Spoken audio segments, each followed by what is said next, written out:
Vincent Etienne de l'association Oiseaux Nature. Tu es, il me semble, animateur pédagogique pour pratiquer dans les écoles, pour animer des animations dans les écoles. Et là, nous sommes à l'école de Sceaux. À quelle occasion? Alors l'école de Sceaux, ça fait plusieurs années que j'interviens parce que la mairie a mis à disposition une aire terrestre éducative, donc c'est une forêt communale pour les élèves et les élèves se le sont appropriés ce territoire et donc ils veulent travailler sur la biodiversité, donc j'interviens à ce titre dans l'école. Et rappelons que Sceaux, c'est sur le territoire de Rue-sur-Moselle. Donc cette année, l'action porte sur quoi? Alors cette année, les élèves avaient choisi de faire plusieurs choses pour améliorer la biodiversité dans la forêt. Ils ont voulu planter d'autres arbres qui n'étaient pas présents. Donc au mois de novembre, avec un adhérent de Oiseaux Nature de la commune, Nicolas Tramsal, nous avons planté quelques essences d'arbres, alors 12 arbres exactement, que les élèves ont plantés dans la forêt pour augmenter la biodiversité. Donc ça, c'était leur premier projet. Le deuxième projet, ils voulaient aussi favoriser la faune des espèces en fabriquant des abris. Donc c'était leur objectif, fabriquer des abris pour faire venir d'autres animaux. Et donc là, je suis intervenu mardi dernier et on a fabriqué il y a 6 animaux qui ont été choisis. 6 animaux, donc le frelon européen, donc on a fabriqué un nichoir pour frelon européen qui, contrairement à ce qu'on pourrait croire, est un insecte assez placide et puis qui n'est pas plus dangereux qu'une guêpe ou qu'une abeille. Et surtout aussi, il est en concurrence avec le frelon asiatique qui envahit notre région et donc c'est bien de le favoriser. Le deuxième espèce, c'est un oiseau, c'est la chouette hulotte, donc une chouette qu'on entend le soir en ce moment chanter parce qu'elle va bientôt se reproduire. Ensuite, on a fabriqué 4 abris pour des mammifères. Alors, un abri pour hérissons. Ils voulaient qu'il y ait un hérisson dans la forêt, aider le hérisson. Et ensuite, on a fabriqué aussi des abris pour des animaux qui sont pas trop connus.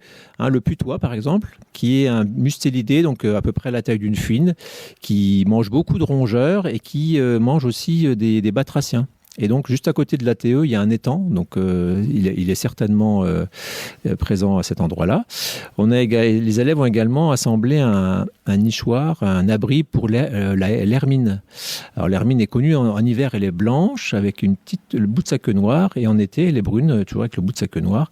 Et également, c'est un grand prédateur de rongeurs. Et comme c'est un animal qui est assez petit, l'hermine peut rentrer dans les terriers et puis manger les rongeurs. Donc c'est un allié de l'agriculture, par exemple.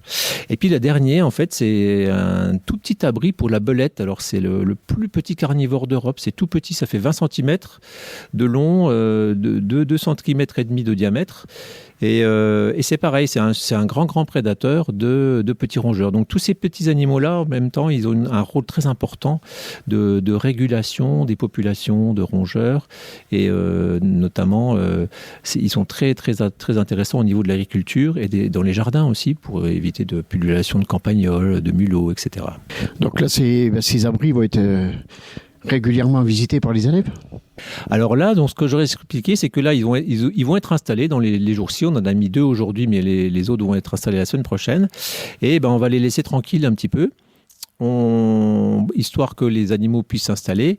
Et puis, on essaiera peut-être d'installer des pièges photos pour voir ce qui se passe à distance sans les déranger.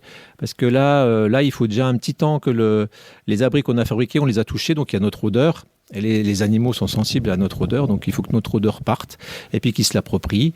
Et donc ça, c'est un suivi qui va se faire sur plusieurs années, puisque ça fait déjà 2 ans que l'école participe dans ce projet, dans cette forêt. Et donc les élèves, régulièrement, ils iront prendre des nouvelles un petit peu de ce territoire et voir s'ils ont été occupés ou pas. Là, c'est pour la faune, mais il y a aussi eu une occasion, justement, comme tu disais, avec la flore, avec la plantation de petits arbres. Et là, je crois que vous venez de poser les panneaux indicatifs des arbres, en présence d'ailleurs de Stéphane Tramsal, le maire de Rue, et de l'enseignante de l'école de Sceaux, Clotilde Etienne. Comment ça s'est passé? Alors là, donc la maîtresse avait travaillé avec les élèves sur le choix des arbres. Et en classe, chaque élève par groupe de 2 avait écrit un panneau. Donc, ils avaient fait un dessin d'une partie de l'arbre, de la feuille de l'arbre. Alors, il y avait le nom en français et le nom en latin.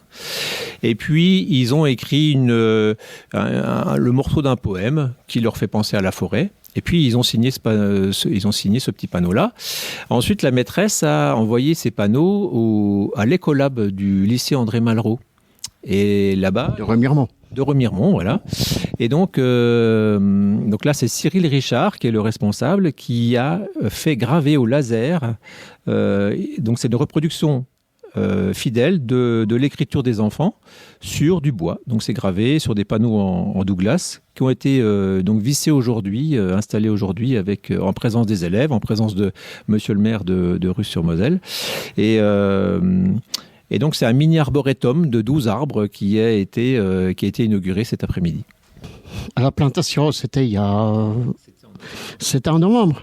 Il n'y a pas eu d'incidence avec la neige, le gel, tout, parce qu'ils sont quand même petits, ces arbres. Là, j'ai fait le tour. Pour l'instant, tout va bien. Alors, dans les semaines qui viennent, là, au mois de février, fin février, début mars, ça va se réchauffer. On va voir si les bourgeons sortent et que là, on va pouvoir constater s'il y a des plants qui ont souffert ou pas du froid. Mais dans mon souvenir, en fait, on avait donc planté ça à la Sainte-Catherine. Hein, c'était le 24 novembre ou le 25, je sais plus. Et donc, juste après, il y avait eu beaucoup de pluie et de neige. Donc, ça avait bien arrosé. C'était surtout ça le risque. Mais là, je crois que c'est bien parti. Après, si des plants meurent, on les remplacera. Donc, une affaire à suivre. Voilà, une affaire à suivre, et qui est suivie par les élèves, parce qu'ils sont vraiment très très impliqués. C'est ça qui est très important. Nous, dans notre association, on intervient dans les écoles, on intervient au niveau du public pour sensibiliser, informer et surtout pour agir. Là, les enfants sont en train d'agir pour la biodiversité. C'est eux qui ont eu les idées, c'est eux qui ont fait, c'est eux qui ont planté, c'est eux qui ont assemblé les abris pour les animaux. Donc c'est vraiment eux qui agissent là pour le bien de la biodiversité. Et donc ça, c'est très très important pour les générations futures. En plus, aujourd'hui, par exemple, là, on avait invité les parents. Donc les parents ont aussi vu ce travail qui est fait. Donc il y a une transmission de l'information et de sensibilisation et surtout de l'action. Et Oiseaux Nature prévoit d'autres actions sur le territoire de la communauté de communes du Bas-Laure des Hauts-de-Vosges? Oui, alors par exemple, là, à Russe-sur-Moselle, toujours la commune de Russe-sur-Moselle, nous avons été contactés parce qu'il y a des nids d'hirondelles, par exemple, sur l'ancienne gare, en face du magasin Gamme Vert. Il y a 27 nids d'hirondelles. Et puis, il y a quelques déjections sur le sol qui peuvent importuner il y a l'office de tourisme qui est là. Donc, il y a aussi une colonie qui avait essayé de s'installer sur l'école de Sceaux aussi. Donc, les élèves avaient fabriqué, par exemple, l'année dernière, des nids en plâtre pour aider les oiseaux. Alors, c'est vrai qu'il faut concilier aider les hirondelles, par exemple, et en même temps qu'il n'y ait pas trop de salissures sur les façades des bâtiments communaux, hein, on est tout à fait conscient. Donc nous, notre association, c'est aussi une des missions qu'on a, c'est de faire cohabiter l'homme et la nature. On a un petit peu perdu la connaissance des espèces et puis leur mode de vie. Et on a notre mode de vie à nous, mais on peut trouver des solutions. Par exemple aussi, une autre action là qui, au niveau départemental, on est en train de travailler justement sur les petits prédateurs comme le renard, la fouine, la martre, l'hermine, etc., qui sont piégés une grande partie de l'année. Mais maintenant, aujourd'hui, on sait avec des études scientifiques que ils jouent un rôle très très important, ces animaux-là, mais ils continuent à être pourchassés, à être détruits. Mais il existe des solutions. Souvent, c'est vrai que les renards ou les fouines font des tours dans les poulaillers qui sont mal fermés. Donc, c'est sûr que ça fait pas plaisir d'arriver le matin et de voir tous les animaux qui sont morts. Mais bon, le renard est là, la fouine est là. C'est des animaux qui font partie de notre environnement. Et il y a des solutions qui existent. Il y a des gens, nous, on a des adhérents, même des monsieur tout le monde, qui nous disent non, moi, j'ai un poulailler, ça fait 30 ans, j'ai jamais eu de problème parce que moi, j'ai un grillage, c'est électrifié, je ferme la porte.